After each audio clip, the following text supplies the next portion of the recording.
The Hall of the Gods buzzed with excited voices as the discussion over Bel Crandall's new epithet took a chaotic and unpredictable turn.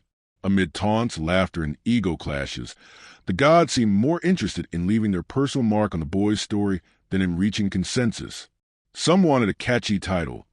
Others advocated for something more cautious, while there were even those who vowed to prevent Bel from receiving a problematic epithet. Faced with the growing confusion, the decision ended up being postponed, pushed aside under the justification that other ceremonies needed to be resolved first. Hestia, reluctantly but determined, decided to focus her efforts on protecting her followers from absurd names. With the help of allied gods, she managed to secure more acceptable epithets for Lily and Haroheim. Lily received a title that reflected her intelligence and strategic talent, something simple yet dignified.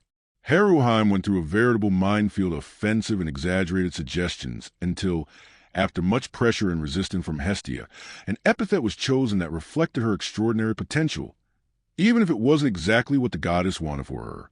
Even after the ceremony ended, the atmosphere remained tense. Some gods showed frustration at not having been able to interfere with the Hestia Familia as they would have liked. It was in this charged atmosphere that the doors of the hall opened abruptly, interrupting any remaining tranquility. A god rushed in, announcing that something big was happening outside, bringing with him a smile that mixed urgency and amusement, a clear sign that new events were about to shake Orário. As the expedition advanced through floor 15 of the dungeon, the atmosphere inside the Hestia Familia was visibly different. After overcoming dangerous areas and collecting the necessary items, the group now proceeded with more calm and confidence, a direct reflection of the growth of each member. Nina's presence stood out. Even though she was shy, her healing magic had sustained the team throughout the journey, allowing the fighters to fight without fear and conserve valuable resources.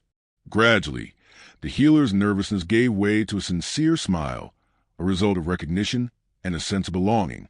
When new monsters appeared, Lily firmly took command, issuing precise orders and taking the opportunity to strengthen the group.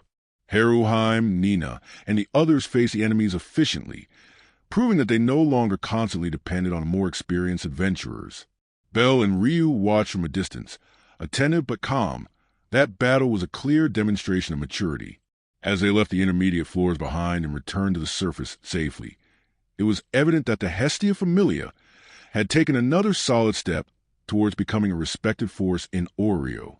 Inside the dungeon, the Hestia Familia's expedition came to an end without major difficulties.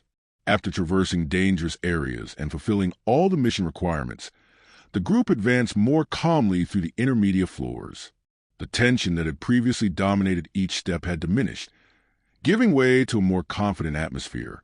Bel took advantage of the moment to observe the group's growth, especially Nina, the newly integrated young healer, whose magic had been essential in keeping everyone safe. Even though she was shy, Nina demonstrated great competence, allowing the fighters to advance without fear. Lily, satisfied that she didn't have to spend precious resources, led the formation safely, while Haroheim and the others faced small groups of monsters to gain experience.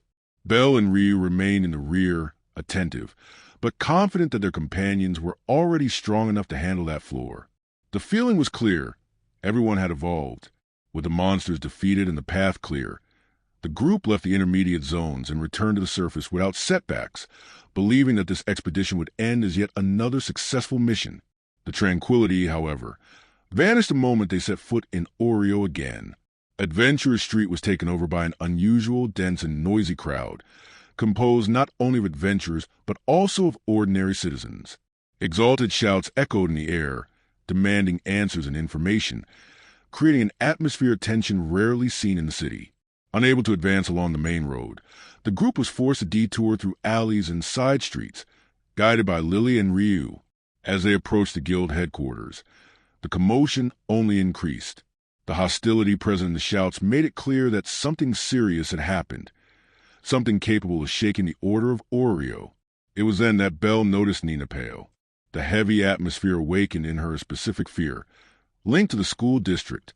Before any explanation could be given, Ryu took the lead and took the group to the rooftops to observe the situation from above. Upon seeing the scene below, Bel was speechless.